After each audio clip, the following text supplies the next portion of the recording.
প্রিয় শিক্ষার্থীরা, আশা করি ভালো আছো। আজ অনলাইন ক্লাসে আমাদের স্বাগত। সাথে রয়েছে আমি মোহাম্মদ আখতারুজ্জামান, প্রভাষক, জীববিজ্ঞান বিভাগ, মহারাজ প্রেসমা খাতুন চৌধুরী মহাবিদ্যালয়, সদস্য নবাবগঞ্জ। আজ আমি তোমাদের সাথে আলোচনা করব জীববিজ্ঞান প্রথম পত্রের একটি গুরুত্বপূর্ণ টপিক নিয়ে, সেটি হচ্ছে নিউক্লিয়াস। নিউক্লিয়াসটা আসলে কি? নিউক্লিয়াস হচ্ছে ইউক্যারিওটিক অর্থাৎ প্রকৃত কোষের সাইটোপ্লাজমে অবস্থিত সবচেয়ে গাঢ়, অস্বচ্ছ, ঝিল্লি বেষ্টিত, গোলাকার অথবা উপবৃত্তাকার সজীব অংশটি হচ্ছে নিউক্লিয়াস। নিউক্লিয়াস কোষের অপরিহার্য কিন্তু অংশ। উদ্ভিদের পরিণত শিবকোষ এবং স্তন্যপায়ী প্রাণীর লোহিত কণিকা ছাড়া সমস্ত কোষে অর্থাৎ প্রকৃত কোষে নিউক্লিয়াস দেখা যায়। পূর্বে অবস্থিত মাতৃ নিউক্লিয়াস থেকে পরবর্তীতে অপত্য নিউক্লিয়াসের সৃষ্টি হয়। ইংরেজ বিজ্ঞানী রবার্ট ব্রাউন 1831 খ্রিস্টাব্দে রাসনা অর্থাৎ এক প্রকার অর্কিড জাতীয় উদ্ভিদ গাছের পাতা পর্যবেক্ষণ করতে গিয়ে নিউক্লিয়াস আবিষ্কার করেন। নিউক্লিয়াস শব্দটি আসলে ল্যাটিন নাক্স নাট অর্থাৎ শ্বাস জাতীয় পদ থেকে এসেছে। এই সংখ্যা ও আকার যদি দেখি আমরা, তাহলে দেখি প্রতিটি কোষে একটি নিউক্লিয়াস থাকে, তবে ভাউচারিয়া, বট্রিডিয়াম প্রভৃতি শৈবাল এবং পেনিসিলিয়াম সহ কতিপয় ছত্রাকে একাধিক নিউক্লিয়াস দেখা যায়। বহু নিউক্লিয়াস যুক্ত এই ধরনের কোষকে সিনোসাইটস বলা হয়। মেরুদণ্ডী প্রাণীর অস্থিকোষেও বহু নিউক্লিয়াস দেখা যায়। অধিকাংশ ক্ষেত্রে নিউক্লিয়াস গোলাকার, উপবৃত্তাকার, চাকতি সদৃশ অথবা শাখানিত নিউক্লিয়াস দেখা যায়। শ্বেত রক্তকণিকার নিউক্লিয়াসে কোনো নির্দিষ্ট আকার থাকে না। আদি কোষে সুগঠিত নিউক্লিয়াসও থাকে না। এবার আমরা অবস্থান দেখি এবং আয়তন। নিউক্লিয়াস সাধারণত কোষের মাঝখানে অবস্থান করে, কিন্তু কোষ গহ্বর বড় হলে নিউক্লিয়াস গহ্বরের এক পাশে চলে আসে। কোষভেদে নিউক্লিয়াসের আয়তন ছোট বড় হতে পারে। সাধারণত একটি কোষের সামগ্রিক আয়তনের 10 থেকে 15 ভাগ জায়গা দখল করে থাকে নিউক্লিয়াস। এবার আমরা আসি রাসায়নিক উপাদান নিয়ে। কি কি রাসায়নিক উপাদান নিয়ে নিউক্লিয়াস গঠিত হয়? নিউক্লিয়াসের রাসায়নিক উপাদান প্রধানত প্রোটিন ও নিউক্লিক অ্যাসিড। প্রোটিনগুলো হিস্টোন ও প্রোটামিন জাতীয় প্রোটিন। নিউক্লিক অ্যাসিডগুলো সাধারণত ডিঅক্সিরাইবোনিউক্লিক অ্যাসিড এবং ডিএনএ ও সামান্য পরিমাণে রাইবোনিউক্লিক অ্যাসিড বা আরএনএ রয়েছে। এছাড়াও কিছু সংখ্যক কোএনজাইম, কোফ্যাক্টর, বিভিন্ন ধরনের ফসফেট এবং কয়েক প্রকারের খনিজ লবণ সমন্বয়ে নিউক্লিয়াস গঠিত হয়। নিউক্লিয়াসের ভৌত গঠন পরীক্ষায় প্রকৃত সময় হচ্ছে কোষ বিভাজনের পূর্ব মুহূর্ত। কোষ বিভাজনের পূর্ব মুহূর্তে ইন্টারফেজ দশায় নিউক্লিয়াসে 4টি অংশ দেখা যায়। এই অংশ 4টি হচ্ছে, আমরা দেখি যে নিউক্লিয়ার মেমব্রেন একটি, নিউক্লিওপ্লাজম, নিউক্লিওলাস এবং ক্রোমাটিন তন্তু। এই 4টি অংশ দেখা যায়। আমরা এই ডায়াগ্রামটা দেখলাম, চিত্রটি দেখলাম। নিউক্লিয়াস, এটা নিউক্লিয়াসের ইলেকট্রন মাইক্রোস্কোপে দৃষ্ট একটি আদর্শ নিউক্লিয়াসের চিত্র। আমরা প্রথমে আসি যে নিউক্লিয়ার মেমব্রেন বা নিউক্লিয়ার এনভেলপ।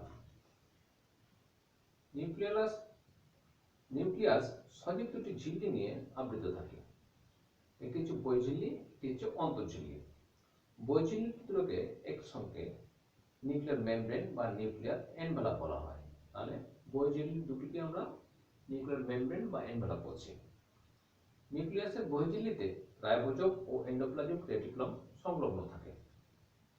প্রতিটি মেমব্রেন দ্বিস্তরী ফসফোলিপিড বাইলেয়ার দিয়ে গঠিত হয়। দুই ঝিল্লির মধ্যবর্তী তরল পদার্থপূর্ণ 10 থেকে 15 ন্যানোমিটার চওড়া স্থানের নাম হচ্ছে পেরিনিউক্লিয়ার স্পেস। এর অন্তঃস্তরটি ছিদ্রবিহীন, কিন্তু বহিঃস্তরটি ছিদ্রযুক্ত। এসব ছিদ্রের নাম হচ্ছে নিউক্লিয়ার রন্ধ্র। আমরা নিউক্লিয়ার রন্ধ্র, এইসব ছিদ্রগুলোর নাম নিউক্লিয়ার রন্ধ্র।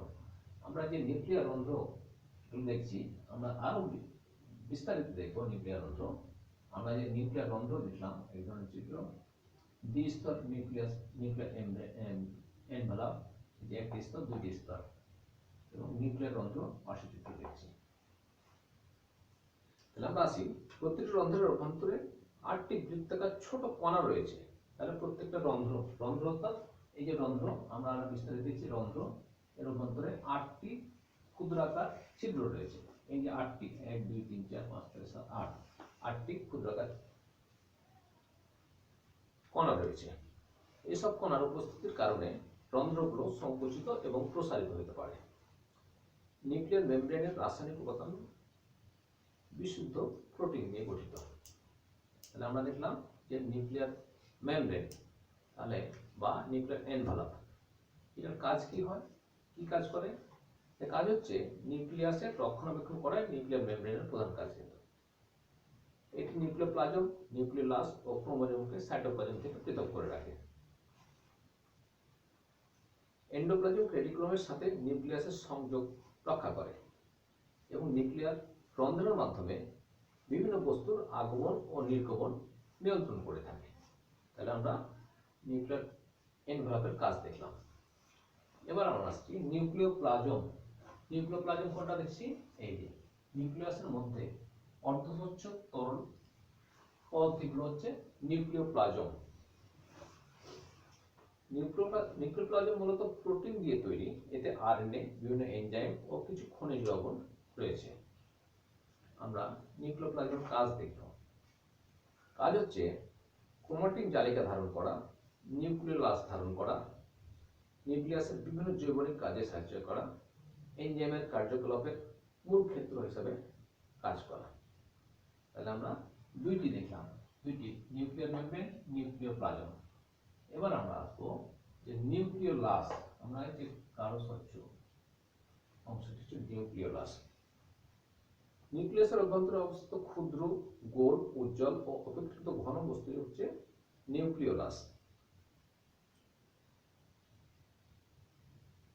প্রত্যেক কোষে সাধারণত একটি নিউক্লিওলাস থাকা অপরিহার্য, কিন্তু ক্ষেত্র বিশেষে ও প্রজাতি ভেদে নিউক্লিয়াস 2 বা ততোধিক হয়ে থাকে। অন্যদিকে শুক্রাণু, শ্বেতকণিকা প্রভৃতি কোষে প্রোটিন সংশ্লেষ হয় না বিধায় নিউক্লিওলাস অনুপস্থিত। যেসব কোষ বেশি মাত্রায় প্রোটিন সংশ্লেষ করে সেসব কোষে নিউক্লিওলাসের আকার বড় এবং ক্ষেত্র বিশেষে একাধিক হয়ে থাকে। নিউক্লিওলাসের রাসায়নিক উপাদান হচ্ছে আরএনএ, প্রোটিন এবং ডিএনএ।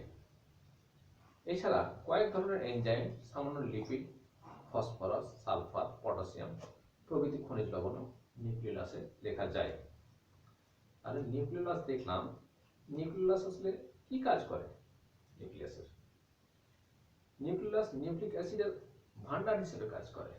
তাহলে নিউক্লিক অ্যাসিডের ভান্ডার হচ্ছে নিউক্লিওলাস। রাইবোজোম সৃষ্টি করে এবং প্রোটিন ও আরএনএ সংশ্লেষ করে থাকে। তাহলে আমাদের 3টি অংশ দেখা হলো। এবার আমরা আসবো ক্রোমাটিন তন্তু। ক্রোমাটিন তন্তু বা নিউক্লিয়ার রেটিকুলাম বলা হয় কোষের বিশ্রাম অবস্থায়, যখন কোষ বিভাজন অংশ নেয় না, সেটাকে বিশ্রাম অবস্থা বলছি, নিউক্লিয়াসের অভ্যন্তরে জালিকার আকারে কিছু তন্তু দেখা যায়। এই জালিকাগুলোকে ক্রোমাটিন তন্তু বা নিউক্লিয়ার রেটিকুলাম বলা হয়। নিউক্লিয়াসের বিভাজন অবস্থায় বা পর্যায়মধ্যক অবস্থায় যে অংশ বা বস্তু ফুলজিন রং গ্রহণ করে সে বস্তুগুলোকে ক্রোমাটিন তন্তু বলা হয়। ক্রোমাটিন বস্তু ডিএনএ ও হিস্টোন ধরনের প্রোটিন নিয়ে গঠিত। ডিএনএ হিস্টোনের চারপাশে পেঁচিয়ে থাকে, ফলে যে মালার মতো আকৃতি গঠন করে তার নাম নিউক্লিওজোম। ক্রোমোজোমের আসলে পুঁতির আকারে সাজানো কতগুলো নিউক্লিওজোম ক্রোমাটিন সূত্র দিয়ে তৈরি হয়। নিউক্লিয়াসের বিভাজনের সময় পানি বিয়োজিত হওয়ায় ক্রোমাটিন আরো রঙিন, খাটো এবং মোটা হয়। এই অবস্থায় ক্রোমোজোম সূত্রকে পরিণত হয়। রাসায়নিকভাবে একটি chromosome DNA, RNA, protein, histone এবং নন হিস্টোন প্রোটিন দিয়ে গঠিত।